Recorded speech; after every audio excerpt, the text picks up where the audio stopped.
नमस्कार दोस्तों, स्वागत है आपके अपने ऊंचू चैनल में। यूट्यूबर ध्रुव राठी ने एक बार फिर से एल्विश यादव को लेकर आलोचना की है। हाल ही में ध्रुव ने एक वीडियो अपलोड किया जिसमें उन्होंने इंडियाज गॉट टैलेंट की विवादित घटनाओं पर चर्चा की। इस वीडियो में उन्होंने समय रैना, रणवीर अल्लाहबादिया, यो हनी सिन्हा समेत कई अन्य सेलिब्रिटीज की आलोचना की, लेकिन एल्विश यादव पर खासतौर पर निशाना साधा। ध्रुव राठी ने वीडियो में एक पुराने मुद्दे को उठाया जिसमें एल्विश यादव और उनके दोस्तों द्वारा कुछ रूसी सेल्स गर्ल्स को ऑब्जेक्टिफाई करने की घटना पर उन्होंने सवाल उठाए थे। ध्रुव ने इस पर तंज कसते हुए कहा कि अगर कोई लड़की सेल्स गर्ल के तौर पर काम कर रही है तो इसका मतलब ये नहीं कि आप और आपके दोस्त उसे घूरने और कमेंट पास करने लगे। हर लड़की किसी की बहन, बेटी होती है जो अपना पेट पालने के लिए मेहनत कर रही है। ध्रुव का कहना था कि एल्विश यादव और उनके दोस्त महिलाओं को जिस तरह ट्रीट कर रहे थे वो एक विचलित करने वाली मानसिकता को दर्शाता है। एल्विश यादव वर्सेस प्रिंस नरूला, नया झगड़ा। वहीं एल्विश यादव और प्रिंस नरूला के बीच भी बड़ा विवाद देखने को मिल रहा है। हाल ही में रोडीज के एक प्रोमो में दोनों के बीच जबरदस्त झगड़ा देखने को मिला। इसके बाद से एल्विश के फैंस सोशल मीडिया पर प्रिंस नरूला को जमकर ट्रोल और गालियां देने लगे। ये मामला इतना बढ़ गया कि एल्विश और प्रिंस दोनों ने एक दूसरे को इंस्टाग्राम पर अनफॉलो कर दिया। अब देखना यह होगा कि क्या ध्रुव राठी की आलोचनाओं पर एल्विश यादव कोई जवाब देते हैं और क्या एल्विश और प्रिंस के बीच ये लड़ाई और आगे बढ़ेगी या सुलझ जाएगी। आपका इस पूरे विवाद पर क्या कहना है? कमेंट में अपनी राय दें। चलिए नेक्स्ट अपडेट के बारे में। पाकिस्तान की चैंपियंस ट्रॉफी में न्यूजीलैंड के खिलाफ 60 रन से हार के बाद फॉर्मर पाकिस्तानी क्रिकेटर्स ने टीम पर जमकर निशाना साधा। खासकर बाबर आजम की धीमी बल्लेबाजी को लेकर कई दिग्गजों ने सवाल उठाए।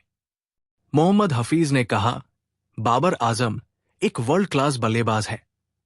उन्होंने 18 से 20,000 इंटरनेशनल रन बनाए हैं, लेकिन आज उन्होंने 50 रन बनाकर खुद को संतुष्ट समझ लिया जबकि टीम हार रही थी।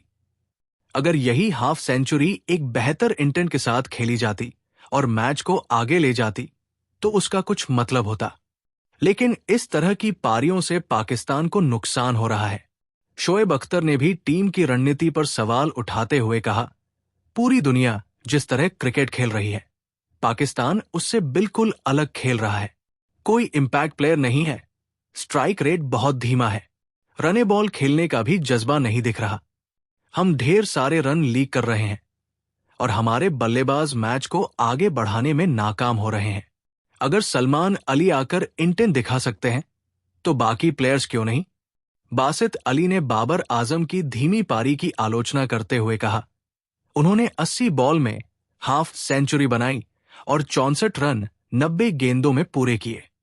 क्या वो टीम के लिए खेल रहे थे या सिर्फ अपने लिए? बाबर आजम पाकिस्तान से ज्यादा जरूरी नहीं हो सकते। किसी को उनसे इस पर सवाल करना चाहिए। अहमद शहजाद ने भी अपनी राय रखते हुए कहा, पाकिस्तान को बाबर आजम की जरूरत है, लेकिन बाबर आजम है कहां? अगर वो बड़े टूर्नामेंट्स में इस तरह की पारियां खेलते रहे तो टीम को इसका नुकसान ही होगा। बाबर और रिजवान स्कूल बॉय क्रिकेट खेल रहे थे जिसने पाकिस्तान को मुश्किल में डाल दिया। अब सवाल यह है कि क्या इस हार के लिए सिर्फ बाबर आजम को जिम्मेदार ठहराना सही है या पूरी टीम को अपनी जिम्मेदारी लेनी चाहिए थी? क्या पाकिस्तान को अपनी रणनीति में बदलाव की जरूरत है? आपका क्या ओपिनियन है? कमेंट में जरूर बताएं। चलिए नेक्स्ट अपडेट के बारे में। ऑस्ट्रेलियाई कप्तान पैट कमिंस ने अपनी एंकल इंजरी से उबरने के बाद क्रिकेट में वापसी को लेकर अपडेट दिया है। चोट के कारण उन्होंने श्रीलंका टेस्ट सीरीज और चैंपियंस ट्रॉफी 2025 को मिस कर दिया था, लेकिन अब वो आईपीएल 2025 में सनराइजर्स हैदराबाद SRH के लिए खेलने के लिए तैयार है। इंजरी के बावजूद खेलते रहे थे कमिंस। कमिंस को बॉर्डर गावस्कर ट्रॉफी के दौरान एंकल में चोट लगी थी, लेकिन इसके बावजूद उन्होंने दर्द में गेंदबाजी जारी रखी। हालांकि इस चोट के चलते वो आगे के मुकाबले नहीं खेल सके। ब्रेक के दौरान फैमिली पर दिया ध्यान। कमिंस ने अपने इस ब्रेक को लेकर कहा, पिछले कुछ हफ्ते मेरे लिए बहुत खास रहे। मैं पूरी तरह से अपनी फैमिली पर फोकस कर सका और उन्हें समय दे पाया। इस दौरान मुझे ट्रेनिंग या किसी टूर की चिंता नहीं थी। बस पूरी तरह से प्रेजेंट रहना मेरे लिए बहुत स्पेशल रहा। हालांकि उन्होंने ये भी माना कि श्रीलंका टेस्ट सीरीज को सिर्फ टीवी पर देखना उनके लिए अजीब था। कई सालों में पहली बार मैंने टीवी पर अपने साथियों को खेलते देखा। उन्होंने शानदार प्रदर्शन किया और मैं इसे एंजॉय कर रहा था, लेकिन सिर्फ दर्शक बनकर रहना थोड़ा अजीब था। अब पूरी तरह से वापसी के लिए तैयार। कमिंस ने कहा कि वो अब WTC फाइनल के लिए पूरी तरह से तैयार होना चाहते हैं और ये सुनिश्चित करना चाहते हैं कि उनकी गेंदबाजी उसी लय में बनी रहे। उन्होंने कहा, टीबी टूर्नामेंट की सबसे अच्छी बात यह होती है कि इसकी इंटेंसिटी बहुत हाई होती है, जिससे रिदम में लौटने में मदद मिलती है। SRH को वापस मिलेगा उनका कप्तान। अब जब पैट कमिंस फिट हो चुके हैं, तो IPL 2025 में SRH को अपना लीडर वापस मिल जाएगा। सनराइजर्स हैदराबाद ने उन्हें इस सीजन के लिए बड़ी रकम में खरीदा था और फैंस को उम्मीद होगी कि वो अपनी तेज गेंदबाजी और कप्तानी से टीम को मजबूत बनाएंगे। अब देखना होगा कि क्या पैट कमिंस अपनी पुरानी फॉर्म में लौटते हैं और SRH को IPL 2025 में मजबूत शुरुआत दिला पाते हैं। आपको क्या लगता है? कमेंट में बताएं। चलिए नेक्स्ट अपडेट के बारे में। केरल ने रणजी ट्रॉफी में इतिहास रच दिया। सेमीफाइनल में गुजरात और केरल के बीच मुकाबला बेहद रोमांचक रहा।